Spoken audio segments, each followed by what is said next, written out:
Welcome everybody, my name is Prem and the topic for today's presentation is Python functions. So let's get started with the question, what is a function?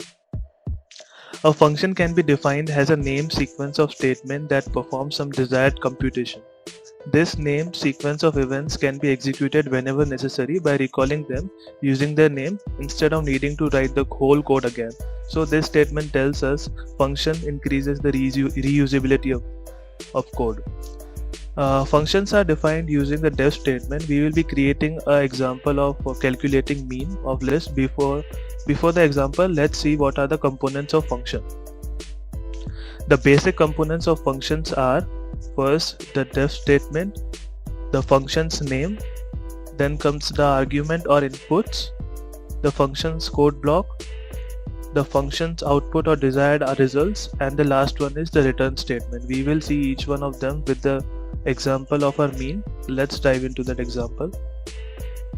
So there's a much going on this screen. Let's focus on the left side. On the left side we have the traditional conventional way of calculating mean without any function. So whenever we have to calculate mean, we have to execute these many lines of code again and again. So let's see how this is implemented using functions. So when we come to functions, we have to define the function with the def statement, then comes the function name, and then is the argument, the inputs we are giving to our function. So these inputs are processed and we get the desired output. So this is the function body.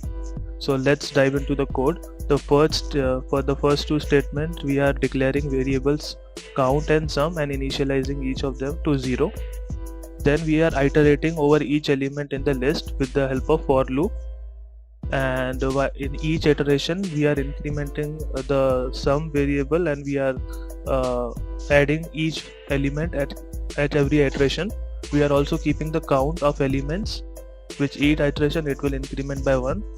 Once the execution of this for loop is done, then we are calculating the mean by dividing the sum with total number of elements or count here, and then we are returning the mean with this return statement. So suppose this is a list of numbers and we are calling the function with the name of the function and then providing the list as input, and this function will return some value, and that value is then stored in output variable, and then we are simply printing the output. So we can calculate a mean as many times as we want just by calling this calling the function, and this really we can use the code again and again with the help of this. So this was an example of a user defined function. Let's see some Python inbuilt functions. Pythons come with its own set of inbuilt functions. These help with the programmer by avoiding the need to program archetypical mathematical function and other requirements from scratch. So let's see some common functions. The first one, the most frequently used, is the print statement. We all are familiar with print statement. This prints whatever we give into the argument. So this is an example of here, whether we directly insert a string or we can even assign a variable as arguments, it will print whatever the content of the variable is. So this is very simple and most commonly used function. The next one is absolute ABS function. The ABS function returns the absolute value of numerical data given to it as an argument. So it returns the magnitude of variable or integer. So here in the first print statement, I am just getting the absolute value of minus 9832. It will get 9832. In the second one, it's a variable. The variable has the value 9, so it will throw the value 9. And the last one, we are in the absolute value, we are also doing mathematical operation. So the first it will implement this arithmetical operation. Then we will get the value of a minus b, that is a is 9 and 9 minus 98, it will become plus, and we will get 107, and we will get the output 107. Let's see the next one. The next one is sum. The sum function returns the summation of all the values of a list tuple fed into it as an argument. So this is very simple. Suppose this is a list and the sum function will give the summation of each element in the list. Then comes min and max function. So as the name suggests, it is used to find the minimum and maximum element in the list or tuple, and these both are two separate functions. So this was my presentation. Before ending the presentation, let's build our own custom inbuilt function. Let's try for this absolute and min or max. So let me open my Jupyter notebook.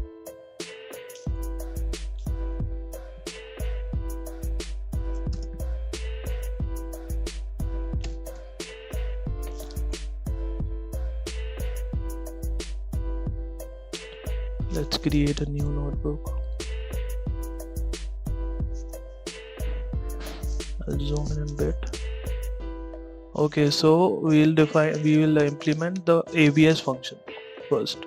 So the function is defined using the def statement as discussed. Then we have to provide the function name, then argument, and then semicolon. Sorry. So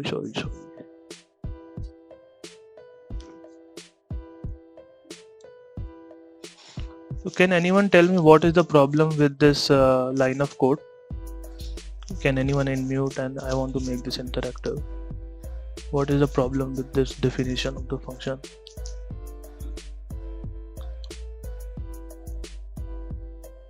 Alright, so this ABS function already exists, so this will create a conflict and throw an error. So we have to avoid using keywords while naming the function. So I will just write custom ABS.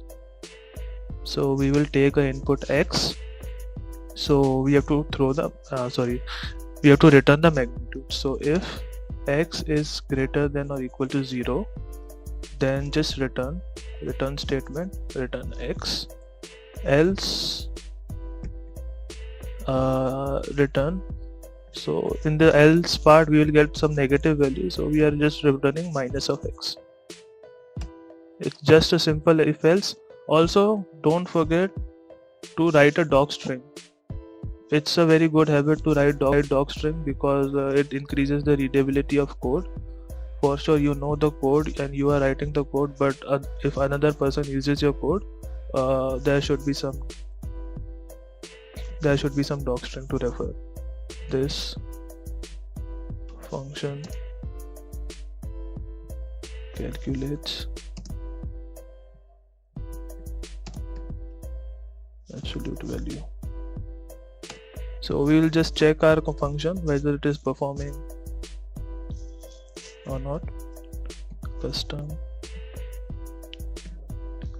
ABS, let's insert a negative value. So it is performing as per our needed. Let's insert something else. And if we want to access the doc string, we can just function name custom ABS dot underscore doc underscore. So this will give us the doc string. This will tell what is the purpose of the function. Let's also implement a very simple main function. So I'll just quickly write the code. Custom max or min, anything, both are almost the same. X,